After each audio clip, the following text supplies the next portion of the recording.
Paid review எவ்வளவு இருக்கு?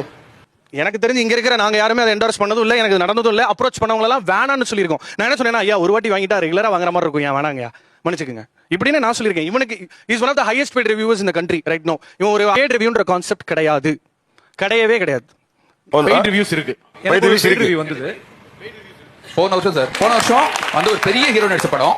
அந்த படத்துக்கு எனக்கு கால் பண்ணாங்க. கால் பண்ணி நாங்க எங்க இருந்து கால் பண்ணீங்க, ப்ரொடக்ஷன் டீம்னு கேட்டேன். இல்ல ஹீரோவோட சைடுல இருந்து கூப்பிடுறோம் நாங்க. சரி சொல்லுங்க அப்படின்னு. நீங்க எப்பவுமே 2வது நாள் 3வது நாள் ரிவ்யூ பண்றீங்க, கொஞ்சம் முதல் நாள் ரிவ்யூ பண்ணுன்னு கேட்டாங்க. சரி ஓகே அப்படின்னா, நாங்க அதுக்கு உங்களுக்கு 25,000 ரூபாய் கொடுக்குறோம் அப்படின்னாங்க. நான் ரிவ்யூ பண்ணுறது நீங்க எதுக்கு காசு கொடுக்குறீங்க அப்படின்னு கேட்டேன். நீங்க வந்து பாசிட்டிவ் மட்டும் சொல்லுங்க அப்படின்னாங்க. இல்லைங்க அதனால முடியாது, படம் எப்படி இருக்கோ அப்படி சொல்றேன். இல்லை நீங்க பாசிட்டிவ் மட்டும் சொன்னீங்கன்னா நான் கொடுக்குறோம் அப்படின்னாங்க. அப்புறம் திரும்ப ஓகே நாங்க இல்லை அதனால முடியாது அப்படின்னு சொன்னோடனே திரும்ப கூப்பிடல. பட் அந்த படம் ரிலீஸ் ஆச்சு. ரொம்ப ரொம்ப சுமாரான படம்.